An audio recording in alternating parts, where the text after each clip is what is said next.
concept du non-soi, anatta en sanskrit, est l'une des idées centrales du bouddhisme, défiant l'idée de l'ego comme une entité fixe et permanente. Cette notion, qui émerge des enseignements du Bouddha, nous invite à explorer la dissolution de l'identité personnelle et à percevoir l'illusion qui entoure notre conception de nous-mêmes. Depuis notre naissance, nous sommes conditionnés à croire que notre ego est ce qui nous définit. Cette voix intérieure qui murmure constamment « Je suis », qui dresse des murs entre soi et le monde. Mais que se passerait-il si nous observions ce « moi » non pas comme une essence fixe, mais comme un flux, un courant changeant, impermanent?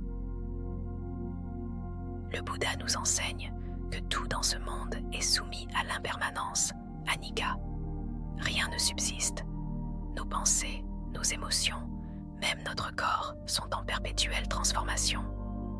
Pourtant, nous nous accrochons à l'idée d'un soi solide, car c'est rassurant. Ce faux sentiment de permanence donne une stabilité illusoire à nos vies, alors qu'en réalité, nous naviguons sur des eaux en perpétuelle mutation. L'ego, tel un mirage, nous maintient dans la souffrance, dukkha, nous empêchant de voir que ce soi que nous chérissons tant n'est qu'une construction mentale. Comme l'expliquait Carl Jung, l'ego est nécessaire pour évoluer dans le monde, mais il devient un obstacle lorsque nous nous identifions totalement à lui. Cette identification nous sépare non seulement des autres, mais aussi de notre propre profondeur spirituelle. Le psychologue suisse disait que l'ego doit mourir pour que le vrai soi puisse naître. Il nous invite à transcender cette identité égotique et à toucher ce qui en nous est vaste, sans limite. Dans les enseignements hindous, cette illusion de l'ego est souvent désignée sous le terme de Maya, le voile qui nous empêche de percevoir la vérité ultime.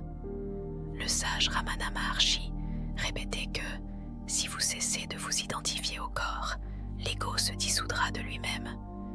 Cela signifie que notre souffrance découle de cette croyance en une identité séparée, distincte du tout. En réalité, nous sommes une expression unique d'un tout bien plus grand que nous. Lorsque nous comprenons véritablement l'impermanence de l'ego, nous entamons un chemin de libération. Cette dissolution de l'identité ne signifie pas que nous disparaissons dans le néant. Au contraire, cela ouvre la voie à une nouvelle forme d'existence où l'on se sent uni à tout ce qui est. Comme le disait Socrate, « Connais-toi toi-même », mais dans une perspective qui transcende l'ego. Il ne s'agit pas de connaître le « moi » ordinaire, limité, mais de découvrir cette essence qui est au-delà du personnel. Pour vivre cette dissolution, il faut d'abord entrer dans un état d'acceptation profonde, en lâchant prise sur la rigidité de nos croyances. Cela ne se fait pas en un jour, mais par une pratique régulière d'introspection, de méditation et de remise en question de chaque pensée, chaque action dictée par l'ego. L'ego est un piège, disait Eckhart Tolle, mais il n'a aucun pouvoir si vous en êtes conscient. Observer le jeu de l'ego, c'est déjà commencer à s'en libérer. Dans cette quête, nous passons de la peur de l'inconnu à l'ouverture. Nous réalisons que l'ego, loin d'être une forteresse protectrice, est une prison, et que derrière cette prison se cache une liberté infinie, un espace dans lequel la souffrance se dissipe, où l'on cesse de lutter pour exister. Comme l'exprimait le Bouddha, ce que tu es bien plus grand que ce que tu penses être. Ainsi, dans la dissolution du soi, il ne s'agit pas de s'effacer, mais de devenir tout, de ressentir que l'on est à la fois l'océan et la vague. La vague ne disparaît pas en cessant de croire en sa séparation. Elle retourne simplement à l'océan, sa source véritable.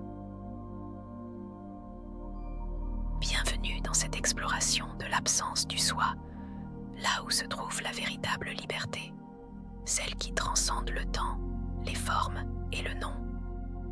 Merci d'avoir écouté ce souffle. Je suis le murmure. Abonne-toi pour explorer ensemble les mystères de l'âme et découvrir la sagesse cachée en nous.